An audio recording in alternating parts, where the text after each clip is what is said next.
kwezolonwabo nakhambe ke nakwezobugcisa masikhangele ke bangaba ke sikuphathela ntoni namhlanje.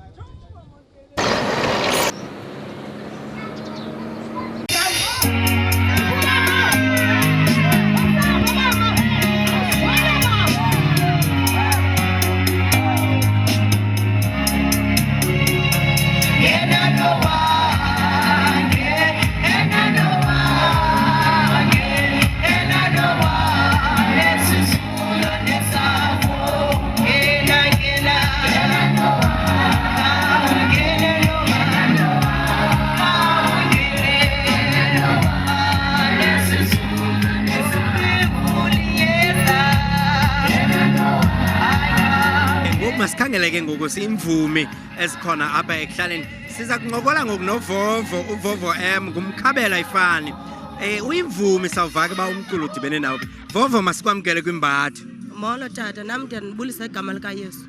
Alright vovo uyacula ngubani uvovo kuqala masizama ukufumana ba unguvovo waphi uzelelwephi wadibana nawo umculo wevangeli.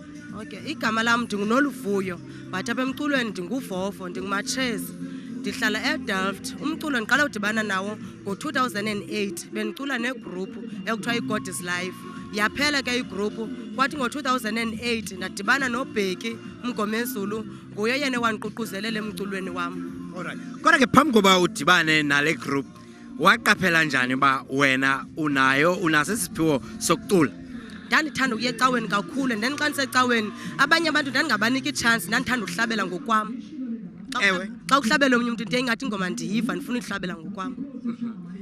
Wayithathe lapho ke ngokuba waqaphela uba unesiphiwo somculo. Ndayiqaphela lapho tata uba ndinesiphiwo somculo. Alright kube lula kanjani okanye kube nzima kanjani ukufikelela kwinqanaba lokuba ude ube uyacula ngokuba ibe ngumsebenzi wakho?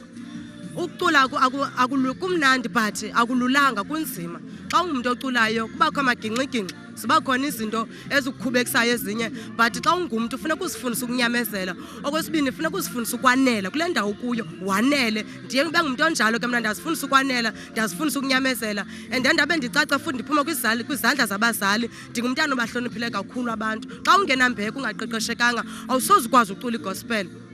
Okokuqala funeka uqala uzazi qala wena wazi umelwane wakho wazi nabanye abazali. Omnye umuntu uzawubuza uba uvovo uvela benomoya xa ecula abilathi chopho athi hamba Nowa okanye vula Nowa.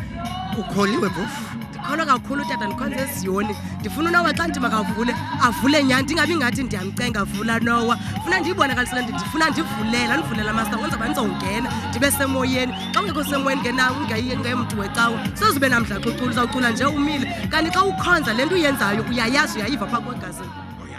Vovo masibulele kakhulu kambe sithembe into abantu bakuxhasa bathenge umculo wakho ubheke phambili.